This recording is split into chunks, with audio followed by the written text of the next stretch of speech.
Então, pessoal, estamos aqui para mais um vídeo. Me desculpem por eu estar gravando nesse cenário, que é a minha cozinha, é porque eu tô morando sozinha e, e eu não tenho onde gravar, basicamente. Porque lá na sala tem ventilador e tal, ar-condicionado, aí faz muito barulho os dois. Então acho melhor ficar aqui, que é mais afastado do ar e do ventilador. E eu tô sentada no chão da minha cozinha. Fiquem tranquilos, tá? É um lugar que tem pra gravar mesmo. Tá, eu anotei umas coisas aqui no papel que eu não consigo gravar quando eu vou fazer o vídeo. Eu esqueço, sabe? Mas no vídeo de hoje, como vocês podem estar vendo no título, eu vou explicar um pouco de como foi quando eu descobri que eu tenho esquizofrenia, como é que foi o processo de tratamento, como é que eu melhorei.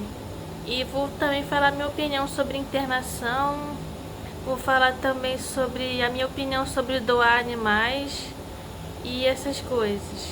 Então é isso, vamos lá. Primeiramente, como eu descobri a minha esquizofrenia? Então, primeiro eu tinha 16 anos, eu estava com 15 para 16 anos. Foi mais ou menos numa época que foi 2011, 2012 por aí, ou até um pouco depois. Acho que não era nesse ano exatamente. É, Então, eu tava com um comportamento estranho. Isso foi uma coisa que eu mesma notei em mim, só que eu não sabia como pedir ajuda. E meus pais notaram isso também, as pessoas na escola também notaram, a diretora ficou falando com meus pais, a professora. Eu não conseguia prestar atenção nas aulas, eu não tinha muito foco. É, eu não conseguia fazer deveres de casa, eu não tinha ânimo para fazer nada. E eu tava me isolando das outras pessoas porque as pessoas faziam bullying comigo, quer dizer, faziam bullying, sabe? Elas me maltratavam, ficavam fazendo piadinhas e coisas assim. E eu não gostava e me isolava. Comia no lanche na hora do recreio, na hora do intervalo, eu ia pro banheiro lanchar, porque eu não conseguia ficar em público, ficar vendo muita gente num lugar só e essas coisas assim. Eu não gostava, as pessoas ficavam me olhando torto, ficavam de deboche comigo e eu não gostava. Então, foram esses comportamentos estranhos, tipo roendo unha, tirando cutícula toda hora, sinais de nervosismo, essas coisas, ansiedade, muitas coisas assim, comportamentos assim, sabe? Aí meus pais decidiram me levar num psiquiatra. Eu não queria ir, mas eles relutaram, me levaram num psiquiatra. E ele tava para fechar, mas só que ele pediu para eu entrar, porque ele viu que eu tinha alguma coisa e pediu para abrir uma sessão e eu entrasse lá para ele me analisar. Aí foi aí que começou. Eu fiz vários testes de QI, né, velocidade, de concentração, essas coisas, velocidade de resolução das coisas lá. É, Aí, tipo assim, eu fiz os testes e além dos testes, eles me fizeram perguntas, me fizeram várias perguntas. Fizeram várias perguntas sobre o que eu sinto, sobre o que eu, sabe, essas coisas assim, sabe, do que eu sinto, o que acontece comigo, quais são as coisas que acontecem, tipo, se eu ouço vozes, essas coisas assim, sabe, pra saber. Aí eles chegaram a uma conclusão.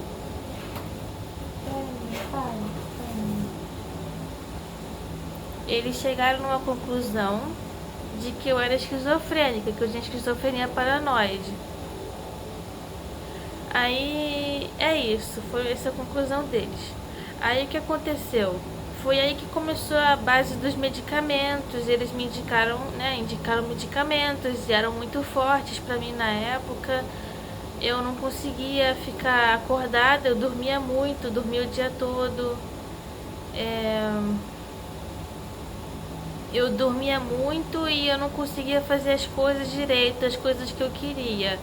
Eu ficava muito no meu quarto, isolada e usando o computador, o notebook na época que eu tinha. Então eu não conseguia nem fazer isso, eu ficava dormindo muito. E eu não estava gostando nada disso. Então, às vezes eu não tomava o remédio, eu falava pra minha mãe que não queria tomar. E ela teve uma vez que chegou até a botar no leite achocolatado. Ela esquentou um leite, café com leite pra mim, botou remédio nele e fez eu tomar. E eu fiquei com muito sono e eu fiquei muito chateada com a minha mãe que ela fez isso, mas ela admitiu que ela fez isso me deixou um pouco melhor, ela ter admitido, mas ela falou que estava preocupada comigo. Aí foi aí com o tempo que eu decidi tomar o medicamento, que eu vi minha mãe preocupada comigo e eu tentei dar uma chance. Aí eu comecei a tomar medicação e com o tempo eu fui me acostumando. Assim, isso aí é com o tempo mesmo. Você, às vezes a gente foi trocar os medicamentos também. Eu fui várias vezes em psiquiatra também. Eu acho que, na verdade, eu tenho certeza. Eu tenho certeza porque eu lembro. Eu troquei várias vezes a medicação. Então é tipo assim, é como se você fosse uma cobaia. Infelizmente, mas tem que ser assim, você tem que ir em psiquiatras testando os remédios melhores para você. Eu fui em vários psiquiatras mesmo e eles foram indicando remédios para mim. Aí eu fui tomando remédios e experimentando qual era o melhor para mim, o que não dava muito sono, o que não dava reações muito fortes em mim, tipo efeitos colaterais. E agora eu estou bem, ultimamente eu estou muito bem, eu consigo fazer coisas do cotidiano, eu consigo, sei lá, eu tô vendo a casa suja, eu vou lá e limpo, eu não tenho aquele desânimo de ficar sempre na cama ou sempre na frente do computador, mas isso levou muitos anos, sabe? Levou muitos anos para eu melhorar. Eu tive que acertar primeiro a medicação e ficar muito tempo tomando. Eu acho que, na minha visão, pessoal, na minha visão, porque foi o que aconteceu comigo. Eu fiquei muitos anos me medicando e eu acho que isso ajuda. E na verdade com certeza ajuda, porque tipo assim, o medicamento ele visa melhorar os sintomas negativos e os positivos, que são os dois tipos de sintomas que a pessoa esquizofrênica tem. E ele visa melhorar essas coisas. E se você for persistente e sempre tomar direitinho, não beber, não fumar, essas coisas assim que pode piorar, eu acho que ajuda, porque comigo funcionou. Tipo, eu agora tenho mais ânimo. E antigamente, por exemplo, eu não tomava banho, eu não conseguia tomar banho todo dia. Hoje em dia eu já consigo. Tipo, eu vejo mais razão para tomar banho, tipo, eu tenho mais ânimo, mais vontade, mais disposição, sabe? Mas também isso depende muito de pessoa para pessoa, sabe? Eu acho que a pessoa também tem que ter força de vontade. Além de que, tipo assim, ela tem que tomar certinho a medicação, tem que ser regrado, tipo assim, na hora certa, você tem que tomar, botar um despertador, você toma todo dia. Aí você tem que ficar num processo assim, tipo, você tem que botar um sentido na sua vida. Botar um despertador, primeiro para tomar o remédio, segundo para você fazer suas atividades. Você pode fazer um psicólogo ou você pode desabafar primeiro com alguém que você confie muito, que você tenha um vínculo. Eu gostava muito de conversar com a minha mãe, apesar de eu nunca falar muito com ela, mas tinha coisas que eu conseguia falar, sabe? Com a minha mãe, com meu pai. Com o tempo também eu fui me abrindo mais, antigamente eu não conseguia. Mas é bom você ter alguém para você poder contar, sabe? Também, porque é mais difícil quando você não tem alguém para te ajudar. É muito difícil. E eu recomendo que você, mesmo que você não tenha alguém com quem você possa contar, é bom você ter pensamentos positivos também. Tipo, mesmo que você não tenha com quem contar, mesmo que você não tenha uma família, eu acredito que você possa contar com pessoas que estejam próximas de você, mesmo que não seja de sangue, sabe? Eu acho que assim, é muito difícil pra mim falar, porque eu sempre tive pessoas pra me ajudar, mas se você tem aquela pessoa que você confia, é bom você depositar a sua confiança nessa pessoa, sabe? Eu sei, é difícil falar. É difícil pra mim falar pra pessoa, sabe? Porque é difícil pra mim dar esses conselhos, porque eu sempre tive ajuda, mas tenta pensar positivo, voltando para aquilo que eu estava falando, tenta pensar positivo, tenta pensar consigo mesmo que você consegue, que você é capaz, que você é forte. Meu celular tá descarregando, gente. Tá, vou tentar terminar o vídeo. Pense positivo, pense que você consegue, pense que você é capaz. Não precisa ser agora, todo mundo tem seu tempo, não precisa ser tudo pra agora.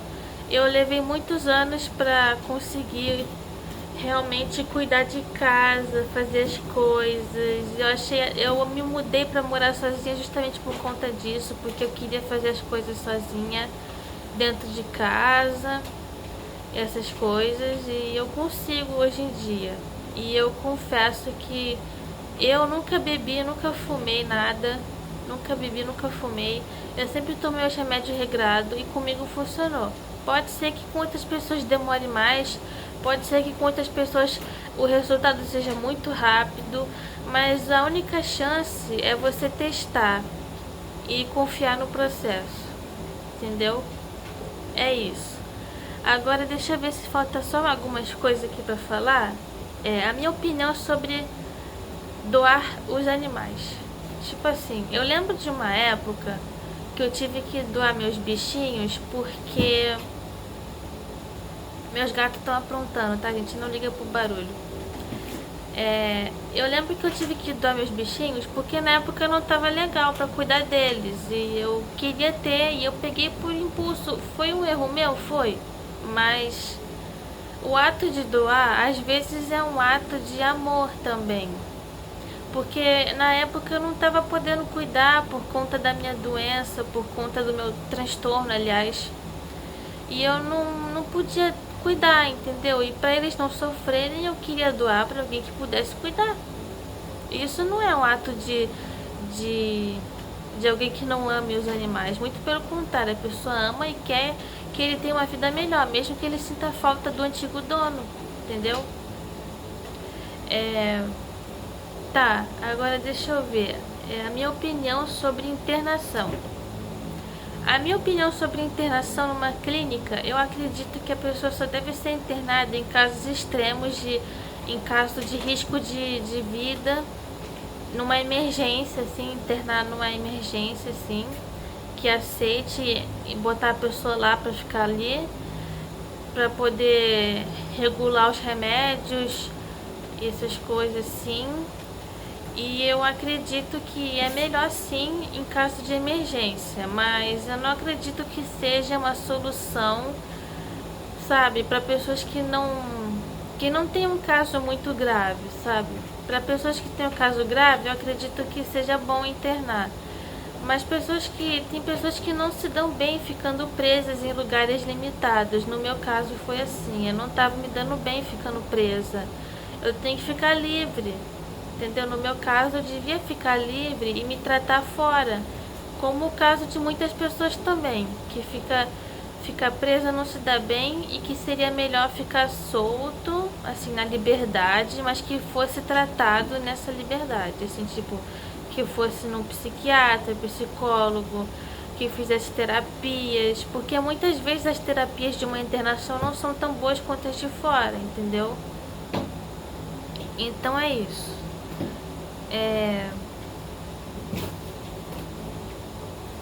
meu processo de tratamento foi esse, já falei tudo. Então é isso, pessoal. O vídeo vai ficar por aqui. Eu espero que eu tenha ajudado pessoas. Eu espero que eu tenha ajudado você que é mãe e pai. Eu espero ter ajudado você que tem esse transtorno. E é isso, tá, gente? Eu espero realmente que vocês tenham gostado do vídeo. E é isso. Um beijo pra vocês. Muito boa sorte no tratamento de vocês.